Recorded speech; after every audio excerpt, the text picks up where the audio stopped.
안녕하십니까. 네. 예. 제가 왔습니다. 시작을 좀 해도 되겠습니까? 네. 우리가 지난 시간에 저당권이 아직 끝나지 않았기 때문에 저당권 먼저 보셔야 됩니다. 20번 할 차례죠? 273페이지를 피세요. 273페이지. 예, 273. 네, 273. 자, 봅니다. 20번. 저당권의 물상 대위에 관한 설명으로 옳은 겁니다. 예, 잠깐 창문 좀 닫겠습니다.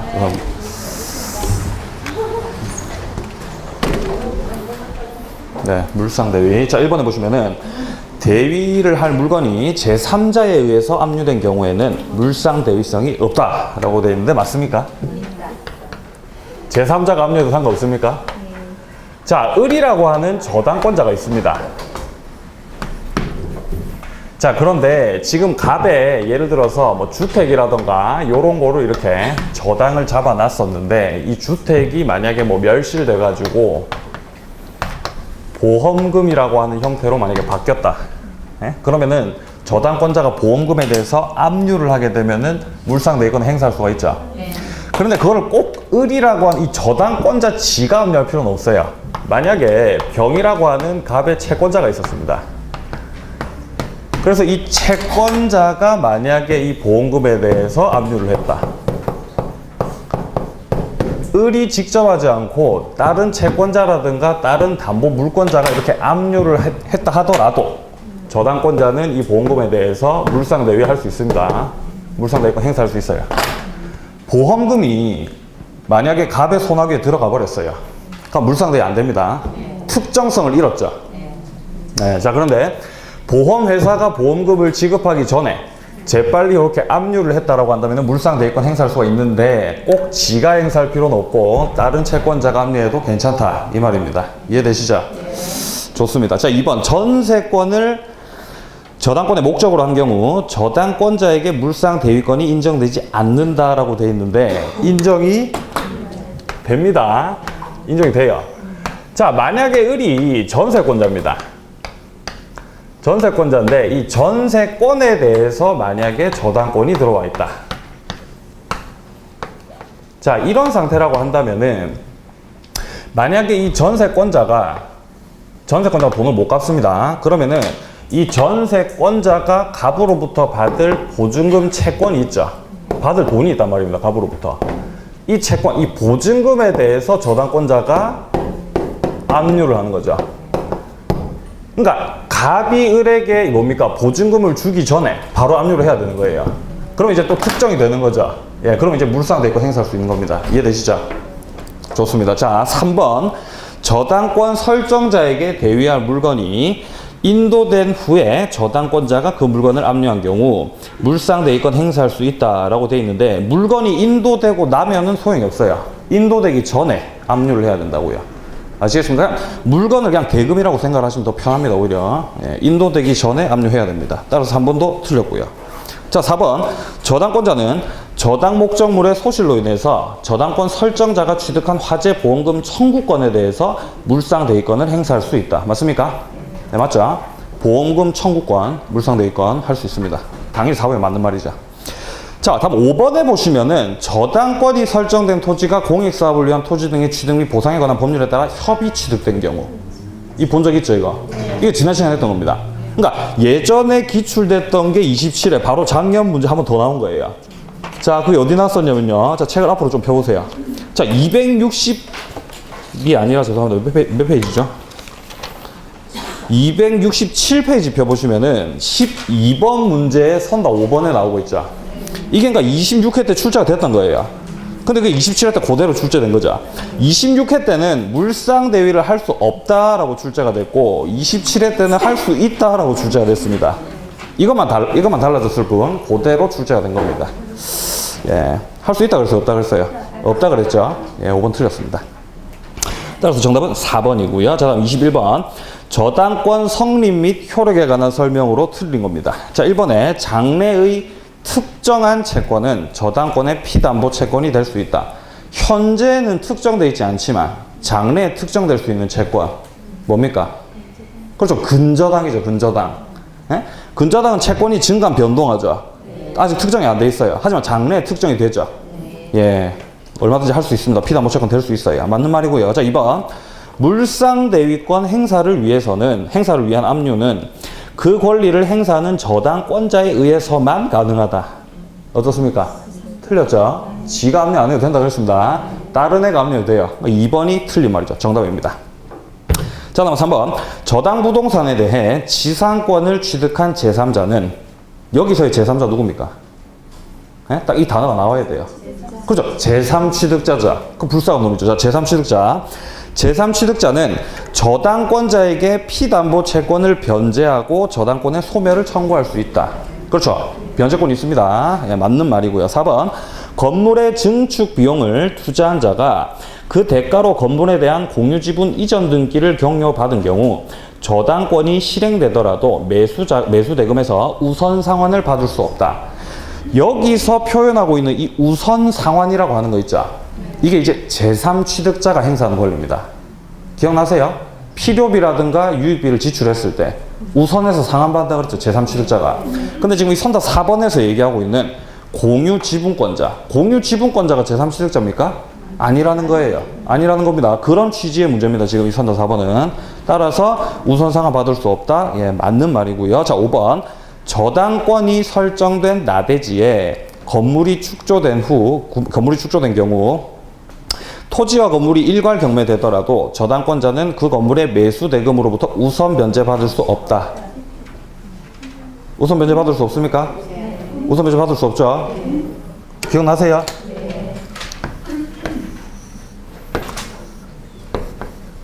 자, 대지에 대해서 지금 저당권 들어와 있는 거죠.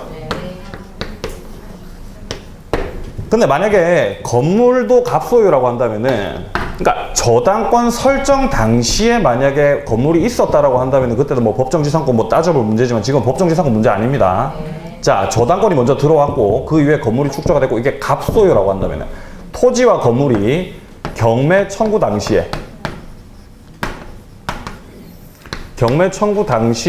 동일 소유자라고 한다면은 뭘 할 수 있습니까? 그렇죠. 일괄 경매 청구권을 행사할 수가 있죠. 일괄 경매 청구권. 일괄적으로 경매를 넣을 수는 있지만 이 건물에 관해서는 우선 변제권 행사를 할 수가 없는 거죠. 여기서 우선 변제권 행사 안 됩니다. 당연히 토지에 대해서는 우선 변제권 행사할 수 있겠죠. 지가 순위가 있으니까. 하지만 건물에 대해서는 예, 우선 변제권 행사를 못 한다라고 하는 거. 넘기겠습니다. 자, 다음 이제 22번에 보시면은, 자, 저당권에 관한 설명으로 틀린 겁니다. 자, 1번에 저당권이 설정된 토지의 소유자가 그 위에 건물을 신축하는 경우 저당권자는 교환가치 실현이 방해될 염려가 있으면 공사의 중지를 청구할 수 있다. 여기서 저당권자가 행사하는 게 방해 제거 청구권입니다. 예, 맞습니다. 제거 청구권이에요. 그림을 그려서 제가 좀 설명을 드리자면은 이렇게 토지가 이렇게 있고 토지 소유자가 갑입니다. 자, 그런데 이제 저당권자가 이렇게 들어왔어요. 토지 저당권자입니다. 근데 갑이 여기다가 이제 건물을 지으려고 하는 거예요. 근데 일반적으로 토지 위에 건물이 들어서게 되면 그 토지의 가치는 하락하게 됩니다. 그렇지 않습니까? 네, 하락합니다, 주로. 그렇기 때문에 저당권자가 자신의 담보권, 가치를 이제 하락하는 것을 막기 위해서 제거 청구하는 거죠. 건물 짓지 말라고. 물권적 청구권 행사하는 겁니다. 아시겠죠? 하지만 저당권자가 반환 청구권 행사할 수 없죠. 예, 제거 청구, 예방 청구는 얼마든지 가능합니다. 따라서 1번은 맞는 말이고요. 자, 2번. 저당권이 설정된 토지의 소유자가 그 위에 건물을 신축해서 보존 등기를 경유한 경우 저당권의 우선 변제적 효력은 건물에도 미친다. 자, 이거 아까와 마찬가지로 또 일괄 경매 청구권 얘기하고 있죠. 토지에 대해서는 우선 변제권이 있지만 건물에 대해서는 없죠. 네, 없습니다. 따라서 2번이 틀렸습니다. 우선 변제적 효력은 건물에는 미치지 않죠. 네, 2번 틀렸고. 자, 다음 3번에 근저당권에 확정된 피담보 채권액이 채권 최고액을 상회하는 경우 근저당권자와 채무자 겸 근저당권 설정자 사이에서는 채권 전액의 변제가 있을 때까지 근저당권의 효력이 잔존 채무에 미친다. 맞습니까? 근저당권을 소멸시키기 위해서는 채무액이 만약에 채권 최고액을 초과했다 하더라도 싹 다 갚아야 되죠. 싹 다 갚아야 됩니다. 자, 예를 들어서 을이 근저당권자예요. 그리고 채권 최고액이 채권 최고액이 예를 들어서 뭐 한 5천만 원이라고 칩시다. 5천만 원. 근데 갑이 최초로 돈을 빌렸을 때는 뭐 대략적으로 한 4천만 원 정도를 빌렸는데 돈을 못 갚아가지고 이자가 붙고 또 이자가 붙고 하다 보니까 갑이 갚아야 될 채무액이 만약에 6천만 원이다. 그러면은 갑이 을에 대해서 근저당을 소멸시키고 싶으면은 이 채무의 6천만 원을 싹 다 변제를 해야 돼요. 5천만 원만 갚아가지고는 변제를 소멸을 못 시킵니다. 그러면 왜 채권 최고액 5천만 원이 있는 건데 도대체 이게 무슨 의미가 있습니까? 이게 싹 다 갚아야 되는 거면은. 채권 최고액이 어떤 의미가 있다고 그랬어요? 그렇죠. 예, 맞습니다. 물상 보증인이 대위에서 변제할 때는 채권 최고액 범위 내에서만 변제를 하고 소멸시킬 수 있죠. 그렇죠. 하지만 이 경우에는 채무자 지가 직접 갚는 상황이기 때문에 싹 다 갚아야 됩니다. 6천만 원 이해되시죠? 자, 그리고 이 채권 최고액 같은 경우는 우선 변제권을 행사할 수 있는 범위라고 생각하시면 돼요. 만약에 근저당권 밑에 후순위 다른 담보 물권자들이 있다라고 한다면은 경매 신청을 통해서 매각이 됐을 때 을이 받을 수 있는 돈이 6천만 원이라 하더라도 일단 5천만 원만 받을 수 있는 겁니다. 우선 변제를 행사할 수 있는 거예요. 밑에 후순위가 있으면 걔네들이 받는 거예요. 그럼 나머지 1천만 원은요? 그냥 채권으로 남는 거죠. 그렇죠. 일반 채권으로 남는 거죠. 이해되시죠? 뭔 말인지? 네, 좋습니다. 따라서 3번은 맞는 말이고요. 자, 다음 4번.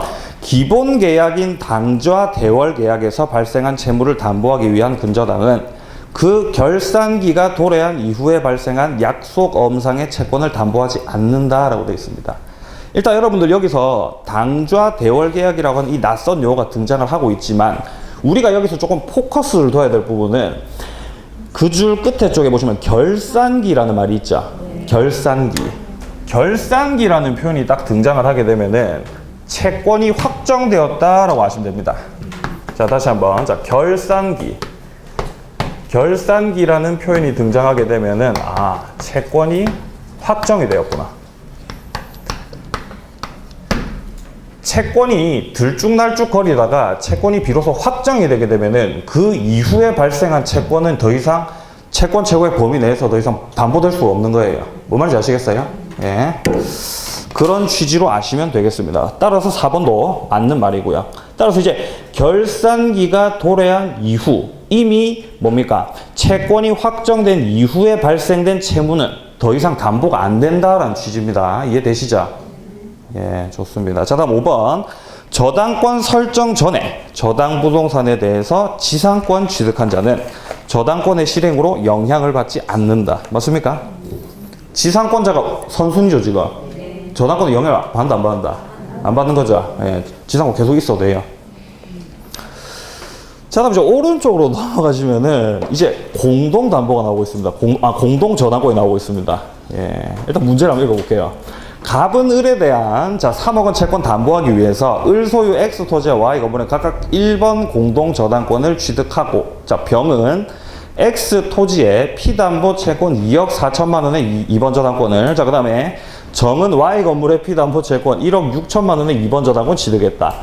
X 토지와 Y 건물이 모두 경매되어서 X 토지의 경매대가 4억 원과 Y 건물의 경매대가 2억 원이 동시에 배당되는 경우 정이 Y 건물의 경매대가에서 배당받을 수 있는 금액은 이렇게 묻고 있습니다. 어렵습니까?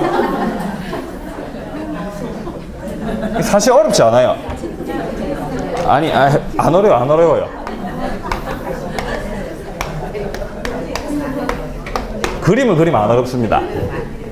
자, 일단 을이 채무자입니다. 을이 채무자. 을이 저당을 잡혔는데 X 부동산이랑 Y 부동산을 같이 공동 저당을 잡힌 거예요. 그리고 1번 저당권자가 갑입니다, 지금. 따라서 갑이 공동 저당권자입니다. X 부동산, Y 부동산에 대해서 얘가 지금 1순위입니다. 1순위. 받아야 될 돈이 3억이에요. 얘는 3억을 지금 받아야 됩니다. 자, 그런데 지금 X 부동산에 대해서 후순위 담보권자가 있죠. 병 있죠, 병. 둘째 쪽으로 보시면 병. 여기에 후순위로 이렇게 병이 있는 거예요. 얘가 받아야 될 돈이 현재 2억 4천이라고 되어 있습니다. 그리고 Y 부동산에도 후순위가 있죠. 얼마입니까, 얘는? 1억 6천이죠. 예, 1억 6천. 자, 이런 상황에서 어쨌든 간 경매가 들어가게 돼가지고 X 부동산의 매각 대금이 자, 4억 원이라고 돼 있죠. 예, 4억 원. 이게 4억이고 그 다음에 Y가 현재 뭡니까? 2억이죠. 2억. 예. 이런 거 이제 문제를 풀 수가 있는 겁니다, 우리는. 일단 갑이 얘가 1순위죠. 1순위. 얘가 먼저 받아가는 거예요. 동시배당일 경우에. 자, 먼저 X, Y가 이제 매각이 된 거, 얘네 둘이가 매각이 된 겁니다. 자, 그러면은 갑이, 공동 저당권자 갑이 X 부동산에 대해서 받을 수 있는 금액은 자, 6억 중에서 매각 대금 6억 중에서 X 부동산 4억 곱하기 자기가 받을 돈 3억을 곱하는 겁니다. 이렇게. 네? 이러면 얼마 나옵니까? 2억. 네? 2억 나오죠. 네, 2억. 자, 그리고 Y 부동산에 대해서 받을 수 있는 금액은요? 할 수 있겠죠? 얼마 나옵니까? 아니, 이게 10부터 하세요. 10부터. 네? 그렇죠. 6억이죠. 6억. 매각 대금 중에서 Y 부동산. 예, 그렇죠. 2억 곱하기 3억을 하는 거죠. 그럼 얼마입니까? 그렇죠. 1억이 되는 거죠. 이렇게 합쳐서 갑은 이제 3억을 받아갈 수가 있는 겁니다. 아시겠습니까? 자, 근데 문제에서 지금 물어보고 있는 거는 정의 Y 건물의 경매대가에서 배당받을 수 있는 금액을 묻고 있죠. 지금 Y 부동산에 대해서 갑이 지금 현재 1억을 받아갔죠. 그럼 여기서 1억이 남았죠. 그러니까 저건 얼마 받을 수 있습니까? 예? 얼마 받을 수 있어요? 예? 1억을 받을 수 있는 거죠. 2억 중에서 1억을 갑이 가져갔으니까요. 어렵습니까? 아니, 갑이 지금 Y 부동산에 대해서 1억을 가져갔다고요. 1억을요. 예.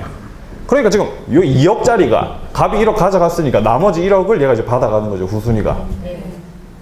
쉽죠?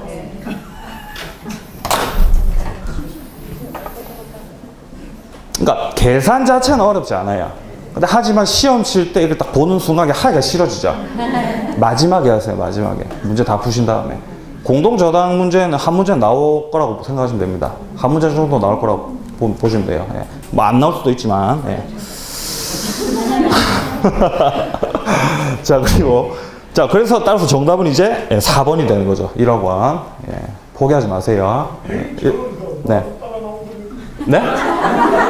뭐라고 다시 말씀해 주시죠. 뭐라고요?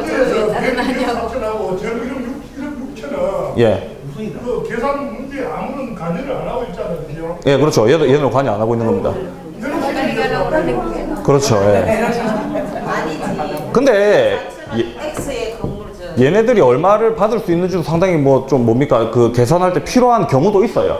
지금 이 경우에는 뭐 필요가 없지만 필요한 경우. 그럼 만약에 정의 받아야 될 돈이 만약에 6천만 원일 수도 있잖아요.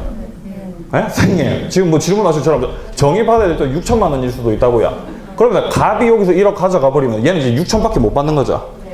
1억이 아닌 거죠, 그럼 정답이. 예. 자, 24번. 자, 보겠습니다. 자, 법률이나 규약에 특별한 규정 또는 별도의 약정이 없는 경우 저당권 효력이 미치는 것을 모두 고른 것은 저당권의 효력은 부합물에도 미치죠. 종물에도 미치고 종된 권리에까지 다 미치죠. 자, 기억 봅니다. 저당권의 목적인 건물에 증축되어 독립적 효용이 없는 부분. 증축이 됐는데 독립성이 없다고 하네요. 그럼 어떻게 됩니까? 부합되죠? 그럼 저당권의 효력이 미칩니까? 예, 미치죠. 부합물에도 저당권의 효력이 미칩니다. 예, 자, 따라서 기억은 미치는 거고요. 왜 웃으시죠? 아, 미친다 때문에? 자, 다음 니은에 보시면은 건물의 소유를 목적으로 한 토지 임차인이 건물의 저당권 설정한 경우에 토지 임차권 미칩니까? 종된 권리죠.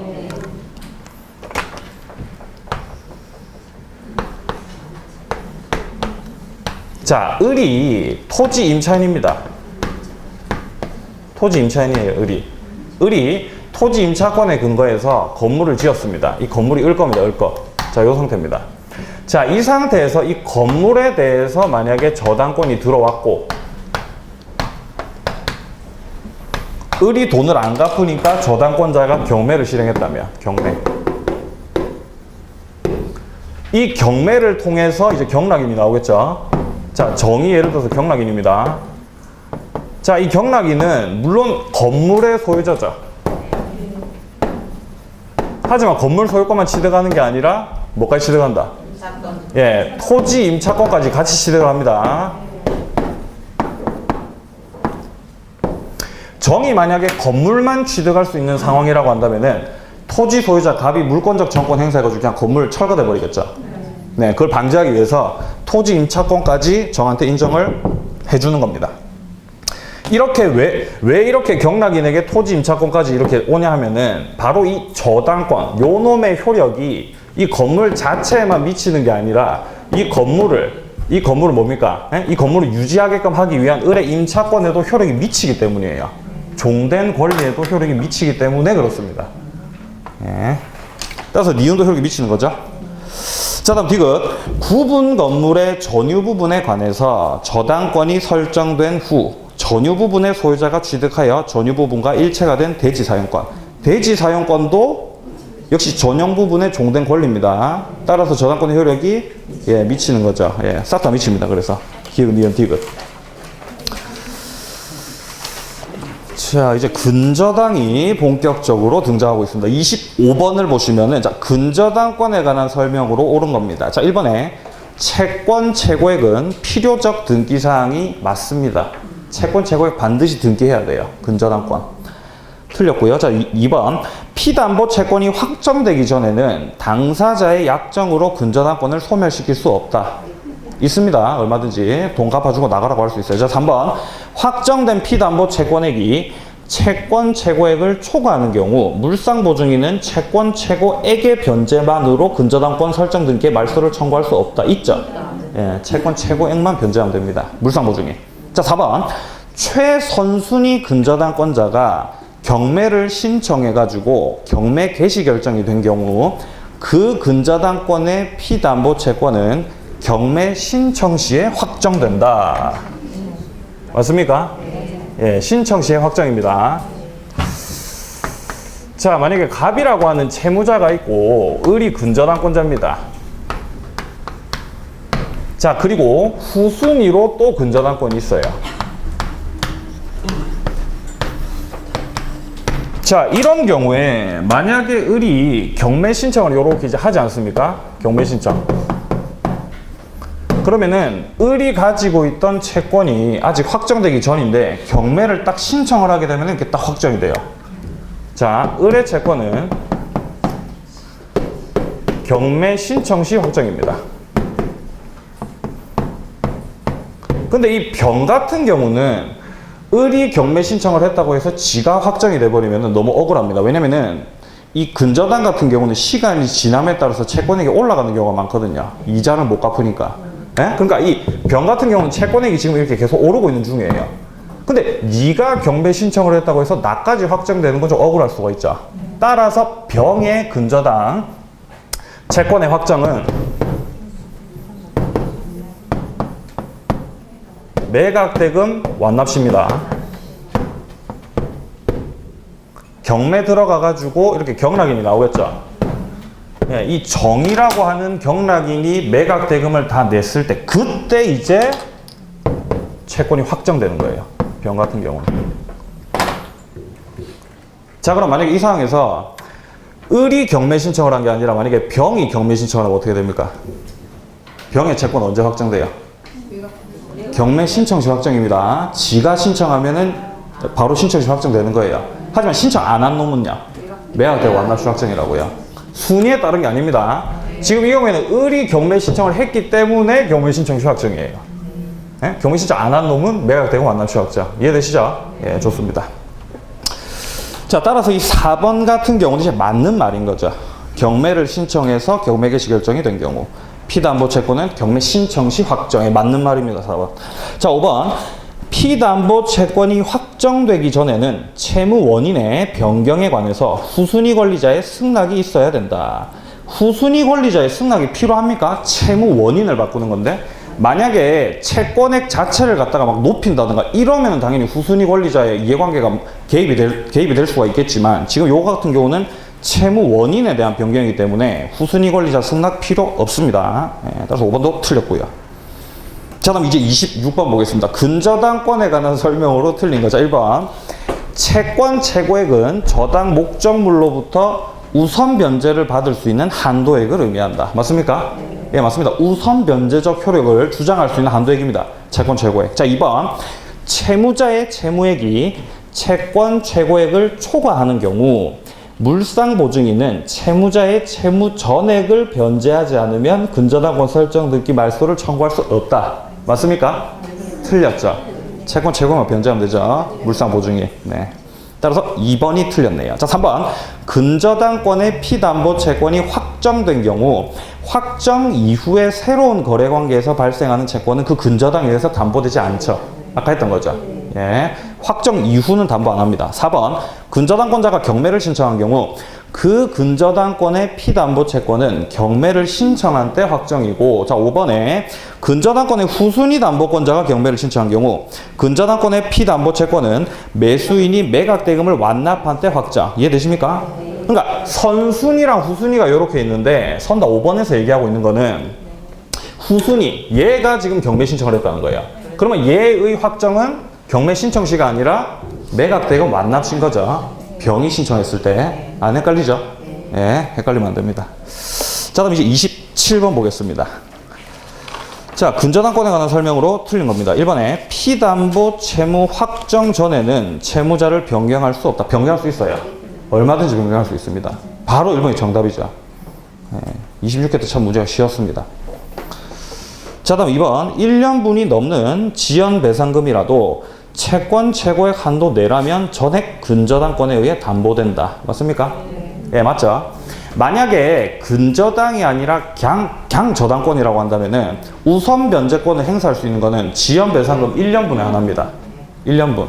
근데 근저당은 1년분을 넘었다 하더라도 채권 최고의 범위 내라고 한다면은 우선 변제권 주장할 수 있어요. 예, 그런 차이가 있죠. 자, 다음 3번.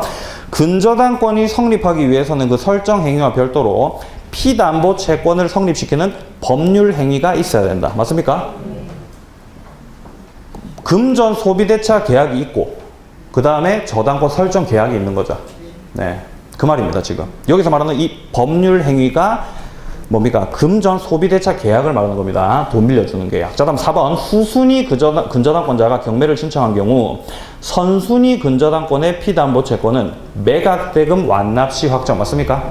맞죠? 왜냐면 후순위가 경매 신청했으니까요.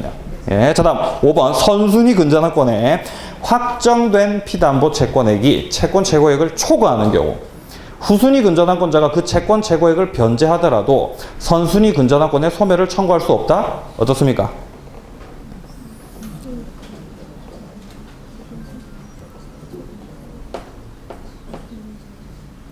소멸 청구할 수 있죠? 소멸 청구할 수 있죠? 후순위 권리자나 물상보증인은 채권 최고액의 범위 내에서만 변제를 하고 나면은 소멸 청구할 수 있습니다. 그러니까 5번은 소멸 청구할 수 없다. 틀린 말이죠. 뭐지 이거? 왜 이렇게 돼 있죠 문제가? 5번은 이거 틀린 겁니다. 예. 자, 정리하겠습니다. 어떻게 정리하시면 되냐면은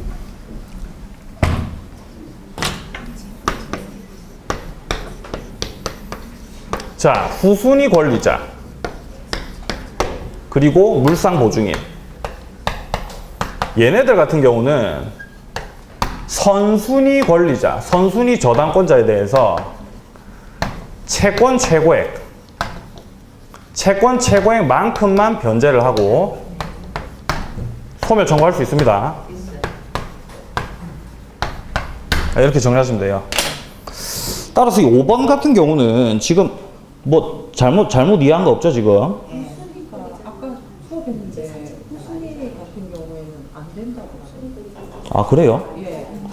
아닌데 내가 알고 있는 거랑 좀 다른 것 같은데 이거는 제가 쉬는 시간에 원장님께 좀 물어보고 다시 말씀드리겠습니다. 일단 이렇게 정리하세요. 일단은 예, 틀리면 바로 잡아 드릴 테니까. 자, 그리고 이제 28번으로 넘어가겠습니다. 일단 28번 같은 경우가 25회 때 나왔던 공동저당인데 이게 상당히 어렵습니다. 이게 진짜로 일단 문제를 한번 읽어보겠습니다. 자, 갑은 채무자 을의 X 토지와 제3자 병의 Y 토지에 대해서 피담보 채권 5천만 원의 1번 공동저당권. 일단 갑이 역시 공동저당권자입니다. 자, 정은 X 토지의 을에 대한 피담보 채권 2천만 원의 2번 저당권. 그 다음에 무는 Y 토지의 병에 대한 피담보 채권 3천만 원의 2번 저당권을 취득을 했습니다. 자, Y 토지가 경매돼가지고 배당 금액 5천만 원 전액이 갑에게 배당된 후, 자, X 토지 매각대금 중 4천만 원이 배당되는 경우 무가 X 토지 매각대금에서 배당받을 수 있는 금액은 이렇게 묻고 있습니다. 아, 쉽지가 않죠. 보겠습니다. 일단 또 그리겠습니다. 자, 일단 보시면은 아까 전에 문제 같은 경우는 을이라고 하는 놈 혼자만 채무자였죠. 근데 여기서는 일단 을이 채무자고요. 문제를 보시면은 채무자 을이라고 돼 있죠. 첫째 줄에. 예, 그 다음에 X 토지라고 돼 있습니다. 채무자 을의 X 토지. 자, 그 다음에 보시면은 병의 Y 토지에 대해 제3자 병이라고 돼 있죠. 그러니까 이 병 같은 경우는 물상 보증이라는 거예요. 자, 여기까지 이해되시죠? 병의 소유 Y 부동산. 요 상태입니다. 자, 여기에 대해서 지금 뭡니까? 갑이라고 하는 공동저당권자. 채권액 얼마입니까? 네? 채권액 얼마예요? 피담보 채권 5천만 원이라고 되어 있죠. 예, 5천만 원이 5천만 원. 자, 이 상태에서 그 다음에 후순위. 자, X 부동산에 대한 후순위 정이 있죠. 그 다음에 여기에 이제 무가 이렇게 있습니다. 자, 이 상태입니다, 지금. 자, 받아야 될 돈이 일단 정이 2천만 원 받아야 되고요, 맞죠? 자, 그 다음에 무가 받아야 될 돈이 3천만 원입니다. 자, 그리고 매각 대금을 보니까 X 부동산에 대해서는 지금 현재 4천만 원이고요. 자, 그 다음에 Y 부동산이 5천만 원입니다. 자, 이 상태입니다. 근데 아까 전에 했던 문제 같은 경우는 갑이 이렇게 경매 신청을 해가지고 일괄적으로 매각이 됐죠.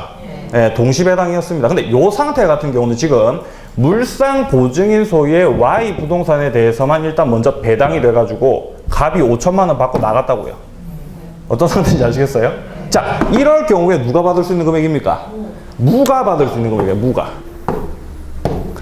자, 근데 여러분들 이 문제를 딱 보셨을 때 여러분들 아셔야 되는 게 갑이, 그러니까 저당권이 실행될 때 일단 1차적으로 채무자 목적 부동산이 먼저 매각이 돼가지고 이걸로 먼저 변제를 받고 그 다음에 변제 못 받고 남은 부분이 있으면은 물상 보증인 걸 받아가야 되는 거예요.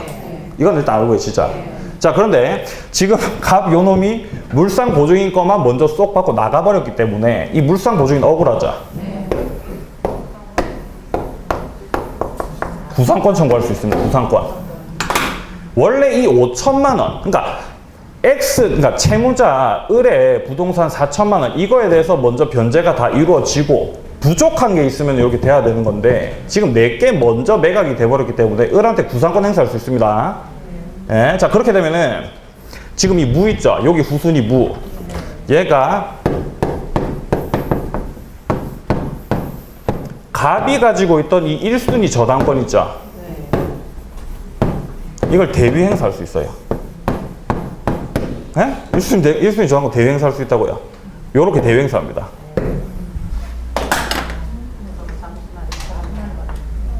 아시겠어요? 그러니까 무가 이 4천만 원 중에서 3천만 원 다 받고 나가는 거예요. 나머지 1천만 원은요? 물상 보증인이 받아가는 겁니다. 그럼 정은요? 정 하나도 못 받아요. 어렵죠? 자, 그럼 이렇게 설명드리면 여러분 무슨 생각을 하시냐면 그럼 정이 억울하지 않습니까? 라고 생각을 하십니다. 자, 그런데 전혀 억울할 게 없어요. 지금 일단 갑이 1순위 공동 저당권자죠. 그리고 채무자 걸로 먼저 변제를 받아야 되죠. 그럼 4천만 원 다 받아가겠죠, 갑이. 뭐 어차피 정은 못 받아요. 어차피 정은 못 받습니다. 자, 그렇기 때문에 그렇게 생각하시면 이제 정이 덜 억울해 보이죠. 그럼 이제 이게 이해가 되실 거예요. 자, 이게 핵심입니다. 1순위 저당권 대위 행사. 무가. 이 경우에 이렇게 저당권 대위 행사를 하게 되는 거는 병이 물상 보증인이기 때문에 대위 행사를 할 수가 있는 거예요. 만약에 갑이 채무자 을 소유의 X 부동산에 대해서 먼저 다 받아갔다고 한다면은 얘는 이제 뭡니까? 대위 행사 못 합니다, 이런 거. 채무자 걸 받아가는 게 맞는 거니까. 아시겠어요? 하지만 이 경우에는 물상 보증인 소유 목적 부동산이 먼저 매각돼 버렸기 때문에 이게 대유행사라는 거예요. 따라서 정답은 뭐다? 3천만 원이라고요. 어렵습니까? 네, 어렵습니다. 네. 자, 어쨌든 이거는 꼭 기억해 놓으세요. 돈을 받을 때, 매각 대금을 받을 때 채무자 거를 먼저 받고 그 다음에 물상 보증인 걸 받아야 됩니다. 근데 지금 이 상태에서는 갑이 물상 보증인 걸 먼저 다 받아 가버렸기 때문에 이런 사태가 생기는 거예요. 예, 이해 안 되시면은 저한테 들고 오시기 바랍니다. 어쨌든 따라서 정답은 이제 3천만 원이 되는 겁니다. 네. 자, 이렇게 해서 일단 저당권을 마쳤고요. 자, 계약법 부분에 들어가 보시면은 계약법 앞부분에 계약 총칙 파트에 좀 굉장히 기본적인 부분이 있으니까 그거 조금만 보고 쉬겠습니다. 계약법을 여러분들이 안 하신 지 좀 됐기 때문에 기억이 좀 아리까리 하실 수도 있겠지만 보면서 제가 설명드리겠습니다. 자, 280페이지 1번 문제 보세요. 계약의 유형에 관한 설명으로 옳은 겁니다. 자, 교환 계약은 낙성 쌍무 계약이다. 맞습니까? 자, 우리가 계약 강론에 나오는 매매, 그 다음에 교환, 임대차 있죠? 요 세 놈 같은 경우는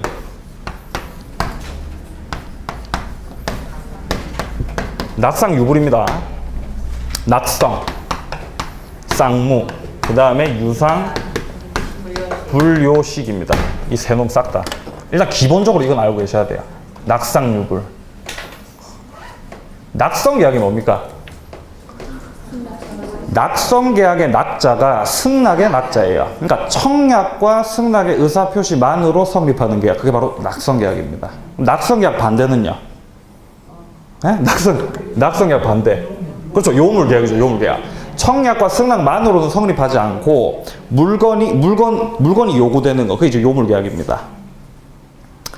자, 어쨌든 간 낙상 유불 좀 알아놓으시고, 자, 그 다음에 따라서 1번 바로 정답입니다. 문제 1번에.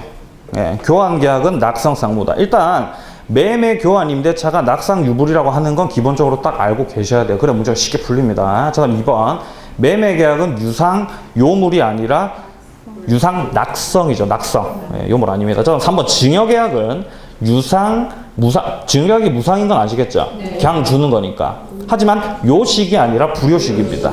자, 다음 4번에 사용대차 계약은 낙성 쌍무가 아니라 낙성 편무입니다. 편무. 예. 사용대차라고 하는 거는 대가가 없기 때문에 편무예요. 일방한테만 의무가 있습니다. 자, 다음 5번 임대차 계약은 유상 편무가 아니라 쌍무죠. 예, 쌍무입니다. 쌍무. 자, 그럼 이제 2번에 보시면은 계약의 유형에 관한 설명으로 틀린 겁니다. 자, 1번에 예약은 채권 계약이다. 맞습니까? 예약하면 바로 계약이라고 그랬죠. 자, 그럼 2번에 전형 계약 중 쌍무 계약은 유상 계약이다. 맞습니까? 네. 자, 모든 글씨가 왜 이렇죠? 자, 모든 쌍무 계약은 유상 계약이다. 맞습니까? 네. 예, 맞는 말이에요. 하지만 모든 유상 계약이 쌍무 계약이다? 그건 틀렸어요. 자, 어떻게 생각하시면 되냐면은 이 유상 계약이라고 하는 이렇게 박스가 이렇게 있다라고 한다면은 이 유상 계약 속에 속하는 거는 거의 99.9%가 다 쌍무 계약입니다. 동그라미 치면 안 돼요. 자, 쌍무 계약이에요. 다 거의 다 쌍무 계약인데 쌍무가 아닌 게 있어요. 예? 편무가 있다고. 편무가 유상인데 편무인 게 있어요. 뭘까요 그게? 어떻게 잘 아시죠?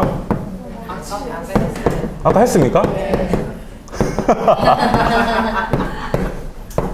이 현상 광고 계약 같은 경우는 편무예요. 유상임에도 불구하고 요 놈 한 놈 때문에, 자, 쌍무가 유상인 거 맞아요. 자, 근데 유상이 쌍무는 될 수가 없는 겁니다. 요 놈 때문에. 이해되시죠? 예. 예.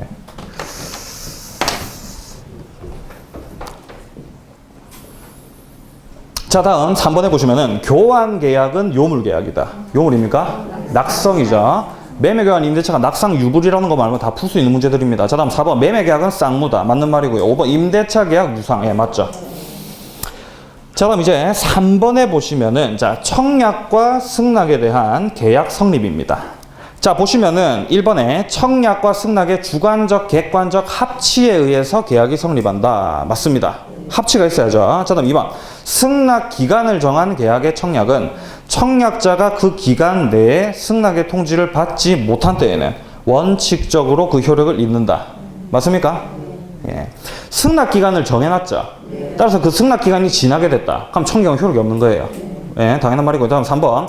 계약의 본질적 내용에 대해서 무의식적 불합의가 있는 경우 계약을 취소할 수 있다.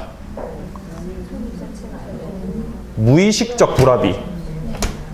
여러분들이 이 무의식적 불합의라고 하는 표현 자체가 낯설기 때문에 판단이 잘 안 될 수가 있어요. 근데 어쨌든 우리가 알 수 있는 거는 이 무의식적 불합의라는 표현을 딱 보는 순간, 아, 그래, 합의가 안 됐구나라는 걸 알 수 있어요. 합의가 안 됐다라고 하는 거는 계약이 성립이 안 됐다라는 것이고, 그러면 효력을 따질 수가 없다는 뜻입니다. 따라서 취소라는 말이 나올 수가 없는 거예요. 이해되세요? 뭔 말인지? 예, 좋습니다. 자, 다음 4번에 불특정 다수인에 대해서도 청약이 가능하다. 예, 가능하고요. 자, 다음 5번. 격지자 간의 계약에서 청약은 그 통지가 상대방에게 도달한 때 효력 발생한다. 맞죠? 격지자 간에 있어서 승낙은요? 발신한 때죠. 예? 격승발이죠. 원장님은 승격발이라고 그러죠. 예. 어쨌든 격승발이든 승격발이든 어쨌든 격지자 간의 승낙은, 예, 발송한 때 효력 발생입니다. 자, 다음 이제 오른쪽 4번에 보시면은 청약과 승낙에 관한 설명으로 틀린 겁니다. 자, 1번에 불특정 다수인에 대한 청약은 효력이 있다. 맞습니까? 예, 불특정 다수인에 대한 청약 가능해요. 우리가 이마트 같은 데 가면은 만두가 5,000원입니다. 얼른 사가세요. 이렇게 얘기하죠. 불특정 다수인에게. 청약입니까? 네, 청약입니다. 청약 맞아요. 가격을 명시했잖아요. 그럼 맛 좀 보고 가세요. 이건 청약입니까? 그건 왜 청약이 아니에요? 네? 그건 왜 청약이 안 되는 거예요? 가격을 얘기를 안 했잖아요. 청약. 그럼 청약이 유인이 되는 거예요, 그러면. 재밌죠? 자, 그럼 만약에 우리 학원 여기 자판기 있죠? 커피 자판기. 청약입니까? 그렇죠. 청약이죠. 200원이라고 쓰여있죠. 가격이. 예, 청약입니다. 자, 다음 2번에 보시면은 불특정 다수인에 대한 승낙은 효력이 없다. 그렇죠. 승낙은 청약자한테 하는 거죠. 불특정 다수에 대한 승낙은 안 되는 거예요, 당연히. 자, 다음 3번. 청약과 승낙은 각각 그 발송 시에 효력이 생기는 게 아니라 언제 생깁니까? 도달됐을 때 생기는 거죠. 자, 일단 의사표시에 있어서 이 의사표시 효력 같은 경우는 원칙 도달주의입니다. 도달주의예요. 하지만 예외적으로 뭐가 있습니까? 언제 발신주의입니까?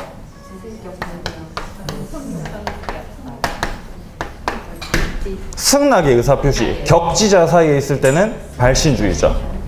이해되시죠? 예. 이건 외우셔야 돼요. 이거는 외우고 있어야 돼요. 이거 승격발은.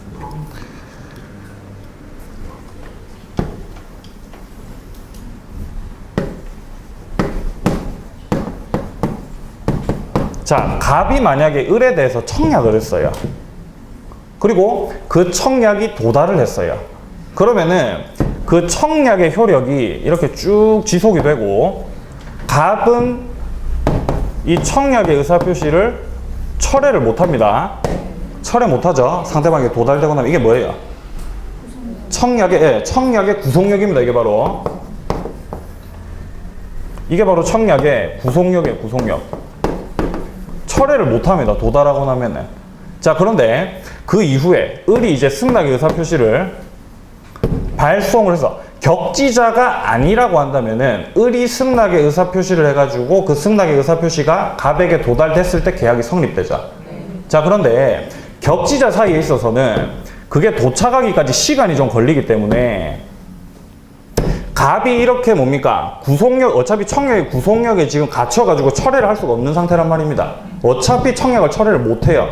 그렇기 때문에 을이 이 기간 동안에 발송만 하게 되면은 그때서부터 바로 계약이 성립한 걸로 봐준다라는 겁니다. 이게 이제 승격발이죠. 이해되세요? 뭔 말이지? 네. 이게 이해되시면 훨씬 더 외우기 쉽습니다. 승격발. 예. 발송했을 때 바로 계약 성립돼 버리는 겁니다. 자, 그리고 갑이 지금 철회를 못하는 상황이 만약에 승낙 기간을 만약에 정했다라고 한다면은 그 승낙 기간이 지나게 되면은 청약의 효력이 없어지죠. 그럼 만약에 승낙 기간 안 정하면요. 그럼 영원히 청약이 구속됩니까? 그건 아니죠. 그렇죠. 상당 기간입니다. 상당 기간. 상당 기간이 지나게 되면은 이 청약의 효력이 이제 없어지는 거예요. 예. 하지만 이전에 발송이 됐다고 한다면은 어차피 구속되기 때문에 발송한 때로부터 성립된다. 이렇게 정리하시면 되겠습니다. 자, 다음 이제 4번에 보시면은 승낙 기간을 정하지 않은 청약은 상당한 기간 내에 승낙의 통지를 받지 못한 때 효력을 잃는다. 그렇죠. 네, 상당한 기간. 자, 다음 5번.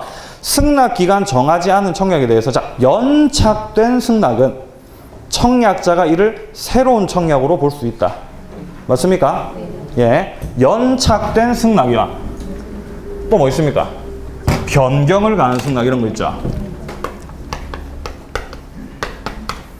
승낙하긴 승낙했는데 승낙이 연착이 더 늦게 도착했단 말입니다. 연착된 승낙이라거나 아니면은